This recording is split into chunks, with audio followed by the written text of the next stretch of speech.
Hi మన చదువుల గురించి ఛానల్ వ్యూవర్స్ అందరికీ ధన్యవాదాలు. ప్రపంచం నలుమూలల హిందుత్వం గురించి చర్చించే ఈ తరుణంలో నేను ఈరోజు ఒక పురాతన హిందూ దేవాలయంను చూపించబోతున్నాను. అది మన ఇండియాలో ముంబైలో ఉన్న బాబుల్నాథ్ మందిరం. ఈ బాబుల్నాథ్ ఆలయం ముంబైలోని బాబుల్నాథ్ రోడ్లో ఉన్న శివునికి అంకితం చేయబడిన పురాతన హిందూ దేవాలయం.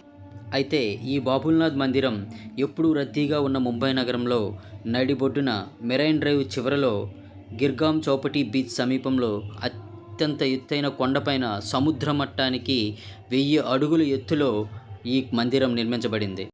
అయితే ఈ మందిరంలో వెలిసిన శివలింగం 12వ శతాబ్దం నుంచి స్వయంభూగా వెలిసిన శివలింగంగా ప్రసిద్ధి చెందింది. అయితే ఈ శివాలయానికి బాబుల్నాథ్ ఆలయంగా పేరు ఎలా వచ్చిందనే దానికి కొంత చరిత్ర కూడా ఉంది. అది ఏంటంటే, పాండురంగ్ అనే స్వర్ణకారునికి సంబంధించిన ఈ కొండపైన అతనికి కొన్ని పశువులు ఉండేవంట. అయితే ఆ పశువులు కాపలా కొరకు ఒక పశువుల కాపరిని ఆయన పెట్టుకున్నాడంట. ఆ పశువుల కాపరి పేరు బాబుల్ అంట. అయితే ఈ బాబుల్ పశువుల కాపరి పశువుల్ని ప్రతిరోజు ఈ కొండపైకి తీసుకువెళ్ళి పశువుల్ని మేపుకొని తిరిగి వచ్చేవాడంట. అలా వచ్చేటప్పుడు ఒకరోజు ఒక మంచి ఆవు పాలు ఇవ్వడం మానేసిందంట.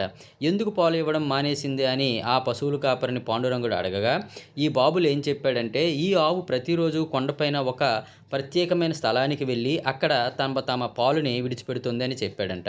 ఇది నమ్మని పాండురంగుడు, అయితే నేను కూడా వచ్చి చూస్తాను పదా అని చూసి ఆ ఆవు అక్కడికి వెళ్ళి ప్రతిరోజు అదే ప్లేసులో పాలుని విడిచిపెట్టడం చూసి ఇక్కడ ఏదో విశిష్టత ఉన్నది అని చెప్పి ఆ ప్రదేశాన్ని తవ్వి చూడగా ఈ పురాతన దేవాలయం బయటపడిందంట. అయితే ఆ బాబుల్ అనే ఒక కాపరి వల్ల ఇది బయటపడింది కనుక దీనిని బాబుల్నాథ్ మందిరంగా పిలువబడుతున్నారంట. అదేవిధంగా ఆ మందిరం బాబుల్ అనే చెట్టు కింద ఉంది కనుక బాబుల్ మందిరంగా కూడా అంటారని ప్రసిద్ధి. అదేవిధంగా బాబుల్ అనగా తండ్రి, అంటే ఈ భూప్రపంచాన్ని కాపాడుతున్న తండ్రి శివుడు కనుక ఆ పేరు అలా వచ్చిందని కూడా ప్రతీకగా చెప్పుకుంటారు. అయితే మొదటగా 1780లో ఈ మందిరం ఇక్కడ కనుగొనబడితే తరువాత 1890లో ఈ ఆలయాన్ని చాలా అభివృద్ధి చేసి పెద్ద ఆలయంగా నిర్మించబడిందంట. అయితే ఈ ఆలయాన్ని చేరుకోవడానికి మొత్తం 110 మెట్లు ఉంటాయి. ఈ మెట్లతో పాటు లిఫ్ట్ సౌకర్యం కూడా కల్పించబడింది. అయితే ఈ ఆలయంలో ఉండే స్తంభాలు సున్నపరాయి మరియు పాలరాతి నిర్మాణాలతో నిర్మించబడ్డాయి. అతి సుందరంగా ఉంటాయి. ప్రతి స్తంభము ప్రతి కట్టడం పైన కూడా మన హిందూ ధర్మాన్ని, హిందూ సాంప్రదాయాన్ని సూచించే పురాణాలు దృశ్యాలతో చాలా సుందరంగా నిర్మించబడి ఉంటాయి. ప్రతిది కూడా చూడడానికి చాలా అందంగా కనిపిస్తుంది.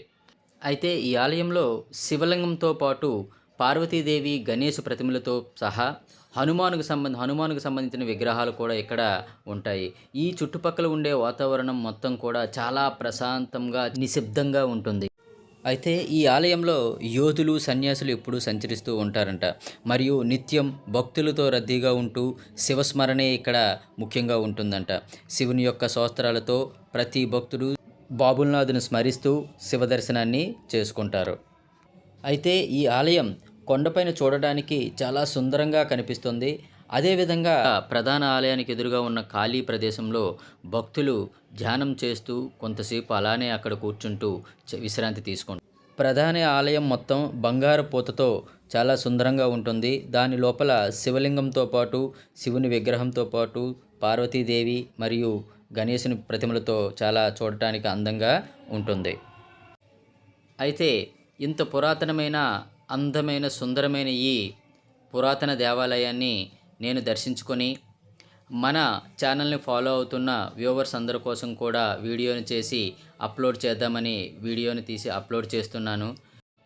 అయితే ఈ వీడియో మీ అందరికీ నచ్చుతుంది అనుకుంటున్నాను. నచ్చినట్లయితే ఒక లైక్ చేయండి మరియు షేర్ చేసి సపోర్ట్ చేయండి. Thanks for watching. Thanks once again.